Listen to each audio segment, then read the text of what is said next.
My name is Noah, and I'm the design director here at Figma, and I'm joined by Sara Culver, who's a design manager at Figma, and Kelly Lee, who's a designer on the growth team.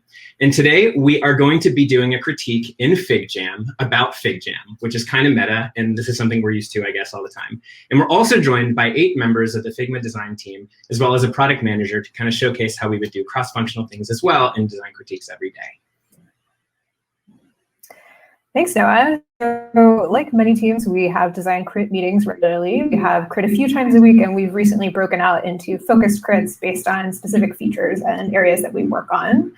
And in addition to our crit meetings, we also have a lot of venues for asynchronous feedback, mostly in Slack. We also use other tools that Noah's going to talk about. Yeah, so we've done critiques in lots of different kinds of ways. This one is in FigJam, which is great for earlier stage ideas or maybe things where you're being more generative or doing retrospectives. We also, of course, use Figma, which we're more used to in the last couple of years, to maybe do things more like final design reviews or prototypes or maybe riffing off of each other. But we also use tools like Dropbox Paper to do things like problem definitions or reviewing product requirements documents. And within Figma and FigJam, there's a lot of different ways to leave feedback. In this session today, you're going to see us mostly using stickies, stamps, and reactions and chats. But we also use comments, and we use those more asynchronously when we'd like to drive people's attention to something in a file. And in the moment, we like using tools like these. And so just the last few things to call out, we are also using Figma audio, which is wild to think about. So all of us are in this kind of moment together in the session here. You can see everyone. And then once we start the critique, you will see everyone be able to join in as needed. And finally, the slides will be posted after the fact, once all the feedback is in here on Kelly's community profile page. And we chose Figma onboarding because we wanted to pick a topic that was relatable to everyone. And it seems like almost any product in the world has to figure out how it's going to onboard new users. And with that, I'm going to hand it over to Kelly and start observing her in the file. All right, thank you so much, Noah. Okay, so today we're going to be taking a look at onboarding inside of the FigJam editor. So the way that our team thinks about onboarding is really to figure out what the user wants to accomplish and then build a path for them to accomplish it as effectively as possible. And this doesn't all happen in one go. So the first time a user uses Figma after signing up, they should experience this moment of success that's relevant to their goals, which we really have to figure out what that is.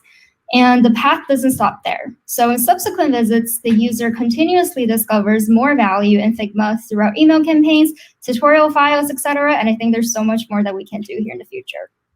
So literally as of yesterday, with the launch of FigJam, we changed our first use onboarding to be really focused on getting users into the right tool and helping them get started with tutorial files and templates.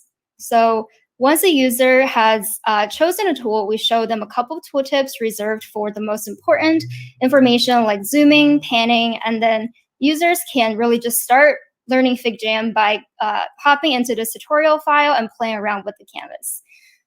So what I want to take another look at today is really this part of the onboarding experience where the user has already chosen a tool and they're in this editor. So how can we get them up to speed as quickly as possible?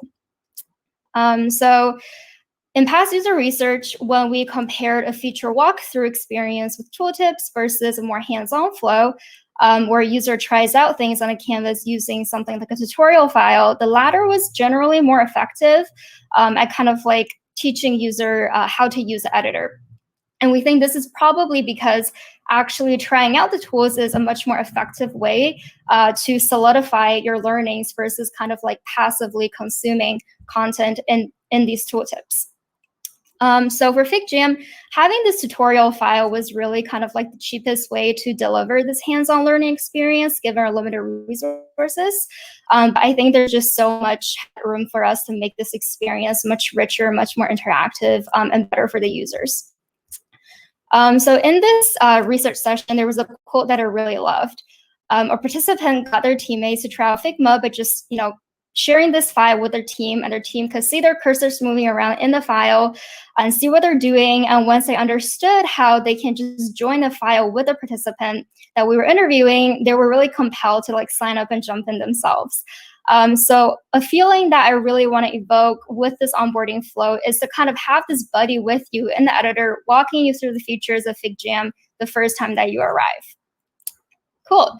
So for this crit file, I split it into two sides. So the left side here is this generative side, and the right side is more this like classic feedback on user flows and design directions. So there are two parts to onboarding, right? The first is we kind of have to figure out like what features and moments we really want to expose to our new users, which I would love your thoughts on here. So drop in your sticky notes. And the second part is how do we surface these features and moments to our users? And for that, I have 3 directions here on the right that I will love some feedback on. Cool. So the first one here is a tutorial file with a video walkthrough where you can kind of like play this video and then speak to these different sections that introduces different features on this tutorial file. And you can see exactly how to use these tools through this video. And you can play it picture-in-picture style if you want more room on the canvas, etc. The second idea here is this guided tour. So with this guided tour idea, instead of having all of the instructions kind of like written out on this tutorial file on the canvas, we can have these waypoints that guide users through this tutorial file. And I think this kind of like forces a user to interact a little bit more with the canvas versus just like passively consuming something like a video. All right. And the last idea here is a Figma bot. So I think with Cursor Chat, we can build a bot that's like super expressive. It can bring you around this tutorial file. And I think it also gives us a chance to introduce some of these multiplayer features that a user who's just trying out Figma by themselves with other teammates might not necessarily experience. So for example, if Figma bot kind of like goes off screen, we can point out, you can like click on their avatar to like follow them on the canvas with observation mode. Figma bot can like point things out by drawing on the canvas and kind of like give you these like really timed instructions based on your selection state, and also kind of like use its own gesture to kind of show you how to use some of our features. Cool. So on this side, I will love any sort of feedback on if you have a preference for any of these directions, and if you think any of them is better at accomplishing our goal of getting users like up to speed in FigJam as soon as possible.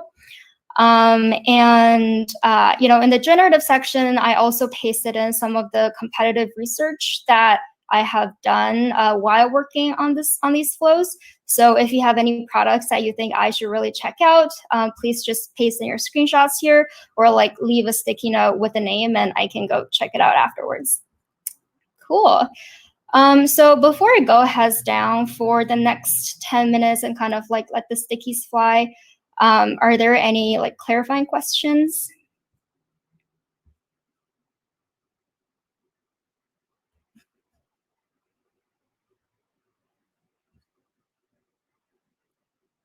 Okay, I guess everyone knows what's going on. Cool, yeah, so I'm gonna hand it back over to Sarah and Noah, and we can go heads down for the next 10 minutes.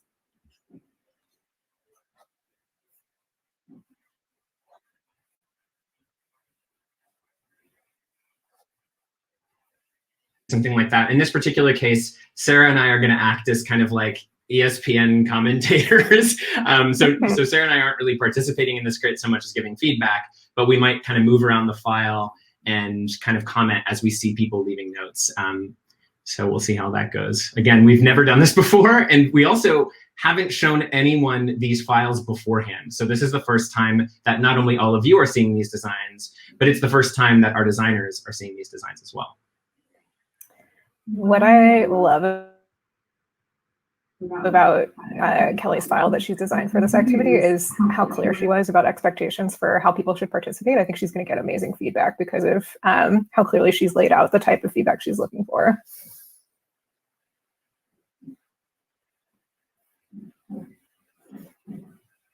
By kind of staging the file in this way, like, I think it helps for people to know how to kind of feel more comfortable jumping right in and making sure they're giving the right fidelity of feedback. I also like how, she picked kind of a wireframe sort of style here so that people aren't maybe critiquing the visual as much, because at this stage, really, she's looking for directional feedback, kind of just like, hey, which of these general directions might be interesting? And and why? Noah, how do you usually dive into this type of crit? Do you immediately start leaving stickies, or do you cruise around to see what other people are saying first? I feel like I end up, part of me almost holds back from like wanting to drop stickies as people are giving the intro, because I have all these thoughts like almost immediately, and it almost takes a minute to hold back from that instinct because there's so much more I have to learn before I'm ready to give that feedback. So I'm definitely more the type to like jump right into like specific moments and then zoom out and realize that everyone was actually talking about some other piece of the file later. And I think one of my favorite things about this style of crit that I was telling you right after I first joined is like, you don't have that feeling that you can get in a live like crit where people are talking, or you're kind of waiting for your turn to say something, or sort of like more focused on the social dynamics of the meeting, because you can really just get right in and start leaving feedback, and there's no jockeying for airtime, which is really nice. Yeah, totally. I feel like it's always tricky when, there's always someone who probably has so many ideas and really wants to share them actively, but there also might be someone who doesn't feel as comfortable speaking up, maybe, or like taking up space in that meeting. And so giving space by sort of just like letting everyone type at first and not have it done in another way. I don't know. Yeah, it tends to be more inclusive, I feel like, and more people end up leaving notes. Looks like people are kind of clustering around the bot. Yeah, what are they saying? Yeah, let's check it out. Right. So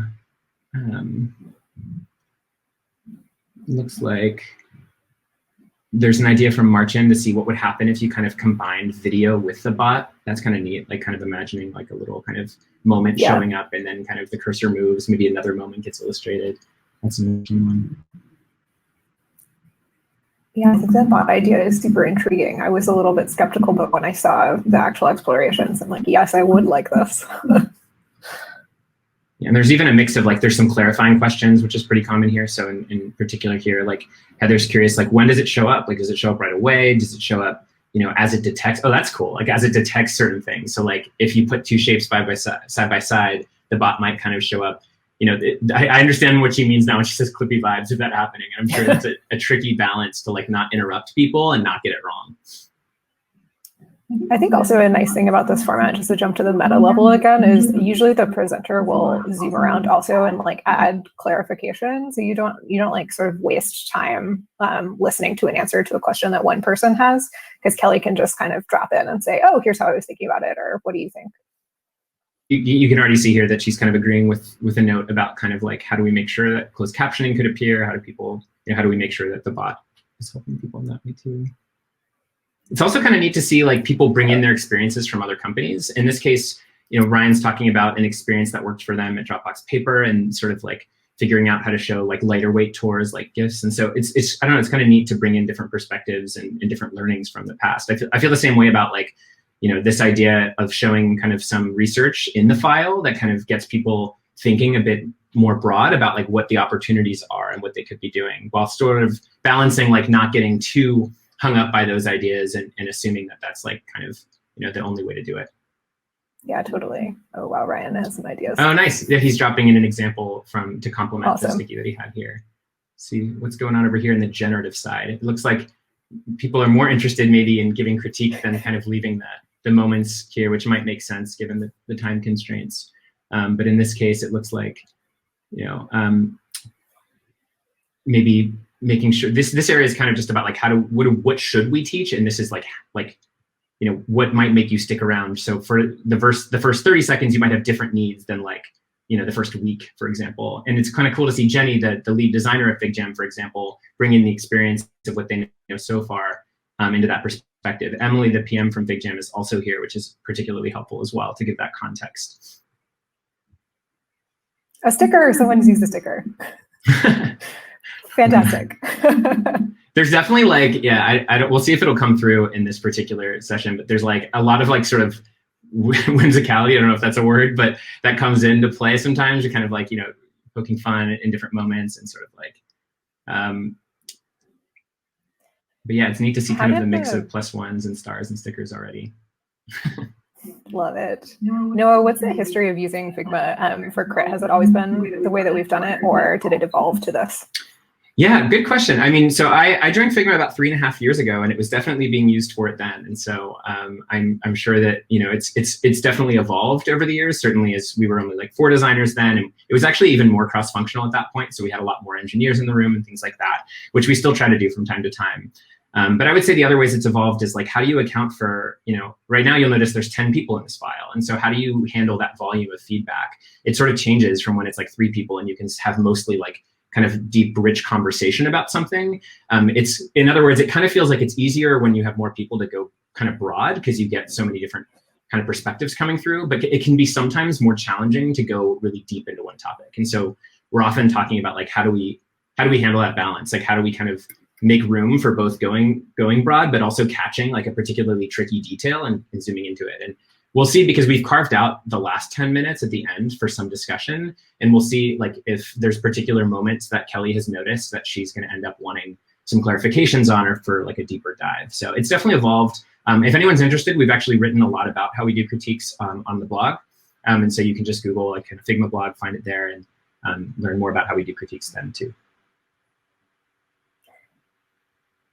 This is like a very tactical observation, but also as someone who's very bad at taking notes, I love this format because it doesn't rely on someone taking notes. It's all just captured for you in the file afterward to easily reference. It's great. It's the dream. Yep. Yeah. We actually used to have a note taker, and we stopped doing it like for that reason. It got so difficult to both take notes and be present. Like, it's a really hard thing to juggle both of those at the same time. And we didn't really love the trade-off of like having someone who was relegated to that. We did rotate note takers and things like that, so you didn't always feel you were taken out. But it definitely has that downside to it. Let's see what else is going on throughout. Let me zoom out a bit further and see if there's any kind of clusters to go into here. See what's going on over here. Oh, somebody loves my idea here. Oh, Jambot. Yes. Jambot, I like it. So some clarifying, here's an example of a question answer. So someone wondering, hey, what does this minus do? Like, does it remove something? Does it hide it? And Kelly was able to clarify that it minimizes the popover. And what's cool is that was a clarification that's helpful for everyone, and it didn't require kind of stopping everyone at the same time. Yeah. A nice thing that also tends to happen in crits that are higher fidelity work maybe in the editor instead of in FigJam is people will actually do little revs of frames or components to kind of demonstrate a way that the presenter might think about a problem they haven't before. So it just feels really collaborative and nice. Yeah. Let's see what other feedback is kind of coming through here. Might be nice to think about creating this as a component for onboarding, teaching Figma in general. This can be really immersive in a way that our current tooltips are not. Yeah, that's a good point. Sort of like, where else can we use patterns like this? I think that's another thing that is an advantage of having designers across the entire product, is that there might be these like moments or components that could be reused in different portions. And if we were only working in our isolated teams, we might not be able to catch moments like that.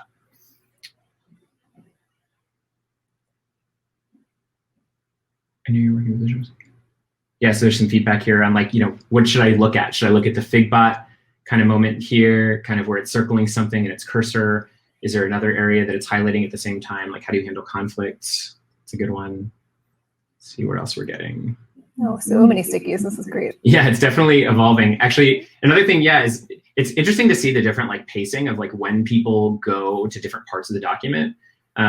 This is kind of neat. People are starting to drop in more competitive research, which is fun. So this is a video game, it looks like, an intro where it asks some questions to make sure you're really involved. So that's good. Yeah, there's always that interesting moment of like, how much do we know about the user and what they want? He's setting it on fire. What's Ryan doing? Yeah, let's check it out. So in this case, it looks like Ryan's drawing some kind of journey about your experiences over time, and kind of like the first moment to the end. Because it's, these are kind of 2 moments, which is first 30 seconds and sticks around. And so maybe it's interesting to look at all the moments over time. It's kind of a cool way to look at it. Ooh, this is interesting from Jordan. So this is an observation that, how do you think about an author who's making the file or creating something in FigJam versus someone who's actually just an observer or a participant, and how each of them might actually need different things? Like, the author might need facilitation templates, but the participant probably just needs to know how to use emotes and stamps. And how do you know like which one they should use when? That's a great point. What's going on over here? Kelly said there was a cool idea. Oh, let's check it out. This. So Choose your adventure. Oh, choose your adventure, yeah. Oh, that's kind of neat, yeah. Okay, cool. So we have about 10 minutes left. Okay, I think everyone can go pencils down now, and then we can kind of like open up for discussions. Cool. Is there anything that anyone wants to chat about first before I dive into kind of like clusters that I want to dig into a little bit more?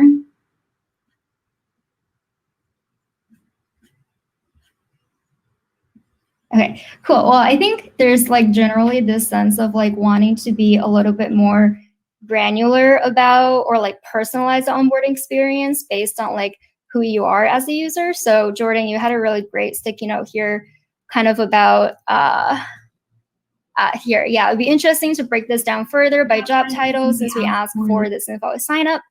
And I think, you know, it's kind of like tied together with your cluster sticky notes here as well, where like we can further break this down into two buckets where if you're the author versus like the participant, you can kind of like serve different types of like onboarding content here. Like, I feel like that's like a super interesting idea to explore. Like here, it's definitely very oriented towards like, if you are, you know, like the first user in FigJam trying to like create something or like bring other people into the file with you. But like, what would this look like if you are being invited to a file and you're just there to kind of like, you know, jam together with someone who has already created like a space for you.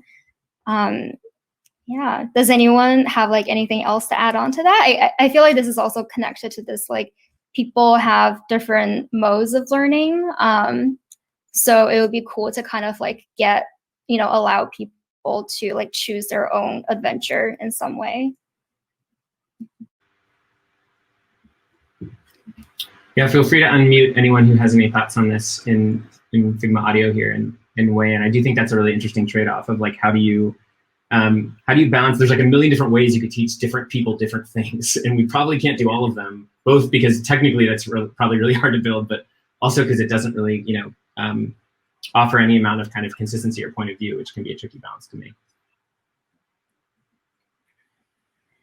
Yeah, I wonder if there's like a way for people who maybe come from like our YouTube channel or the Help Center where there are a lot more video tutorials to maybe not build the whole like step-by-step flow with the video, but be able to watch their video inside of FigJam as they're trying things out. That might be a good way to incorporate that into the tool. Yeah, that would be super interesting. Like, I think, you know, having like the canvas in the background just offers this like richer way for people to like point things out as well, like alongside the video. Marcin, I liked your idea here. Is a weird, I want this to be combined with the first one, a video of someone talking and also using Figma at the same time. Yeah, it would be cool if like, you know, you have like a cursor here, but also like someone, like a video of someone talking, and it would feel like the neural is like inside of this file with you. And it's not just like, you know, a script of, yeah, I think there's kind of like an uncanny valley there where like she's not really there.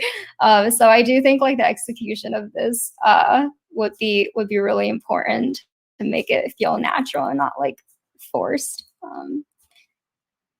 Yeah. Like, yeah, a lot of video game design, like in Zelda, there's like the little Navi thing that like kind of has a personality and is like kind of walking you through something as you're learning. Yeah. Okay, cool. Let's see what's over on this side. Firewatch. Initial questions, make you involved. If we could do something like this here. Yeah, like I think this ties back to the whole like choose your adventure idea, right? Like what role are you on your team? Like what are you trying to get out of FigJam? And then from that, we can kind of like follow up with like, hey, here's like a tour that you should go through depending on what you have answered. Super cool. What is over here? First 30 seconds, what is this? Collaborating with someone for the first time, picking the tires. How else can I use this product outside of my first use case? Yeah, I think like, you know, the next step of this is definitely kind of thinking about how to time all of these different onboarding experiences and like what the entry points are for all of them. Like how can we make sure that, you know, the first time a user jumps into FigJam, they experience this, but later on, there's also like a space for them to come back to like at all of the other different features, right? Like as we like release new features, how can they discover these things? Cool. It might. I was also thinking, yeah, it could. I'm actually curious, Kelly, how long do you think the right onboarding length is? Just to not outstay the welcome. But I think it might also be interesting to like have like a bunch of onboardings that come, on a second day or a third day, so you're not overwhelmed, but you can keep learning. I don't know, over time. Yeah, no, that's a super good question. I think, like the first time someone signs up, like this experience shouldn't last more than like 4 to 5 minutes, right? Like people are busy, they're probably like trying this out at work and they have like a billion other things to do. So we should definitely try to make this like as speedy as possible, but like get them interested in FigJam. And I think, after they have like played around with it for a little bit, we can use things like email drip campaigns, and maybe there's this like, onboarding center inside the product where they can like come back to like continuously like go through other types of like tutorial files or onboarding experiences. Kind of going back to this idea of like the first time they experience something, it's like, oh, like, yeah, FigJam could be useful in my day-to-day work. And after they come back, they go through this like continuous onboarding experience. I was going to mention one more like angle to like consider is users teaching each other. And so I feel like there is this moment where there's like lots of, sort of like hidden features in FigJam, and kind of knowing about them and knowing the keyboard shortcut kind of feels like you're in the club.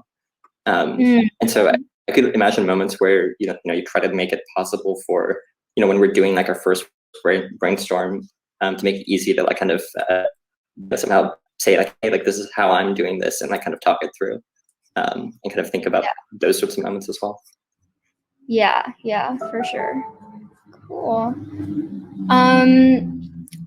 Yeah, so I think when, like we're thinking about these 3 different directions, I don't think there's like a general consensus over here, but I feel like people generally gravitate towards this experience of like something where you can see like the scope of it and how long it might take people. So I think there's like something that we can pull out of this, but there's definitely some like excitement around what would it feel like other cursor with you inside of like the canvas itself. So maybe there's like a combination that we can explore here. Does anyone else have any other thoughts to add to that? Or you can like dot vote with your stickies if there's one that you're particularly excited about.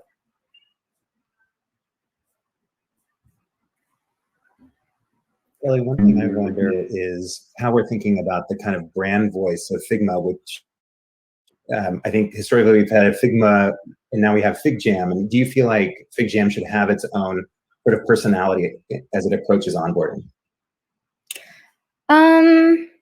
Yeah, I do think like now that we have FigJam versus like Figma, the design editor, they do have like their distinct tones.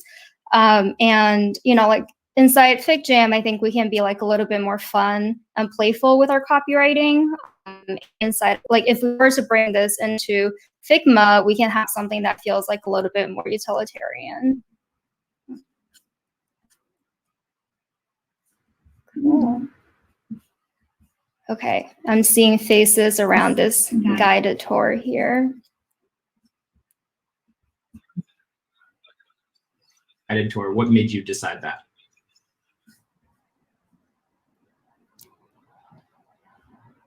I mean, at least for me, I think the factors are sort of giving a user a sense of control of like, I know exactly how many steps there are, but also it's a thing that we can kind of edit over time pretty easily. So especially since like the product is so new, I kind of expect there to be things that change in our toolbar or the way things work. We might need to add messaging. And so like there almost sort of feels like, videos are great, but they almost seem like a parallel thing to do on like other kind of surfaces, and things that you might want to update kind of like later. Yeah, this one is definitely like the most evergreen and adaptable to like our UI changes. Yeah, and to build off of that, I think there's something really appealing about the in-context learning, since that really helps people train their memories right from the get-go. Cool. All right. Well, thanks so much, everyone, for trying this out with us. We are at time. And, for the folks tuning in, I'll be publishing this file. It's called Config 2021 Live Crit to our community in case you want to take a second look at all of these different sticky notes and feedback. Okay, well, thanks so much for joining us, and back to our host.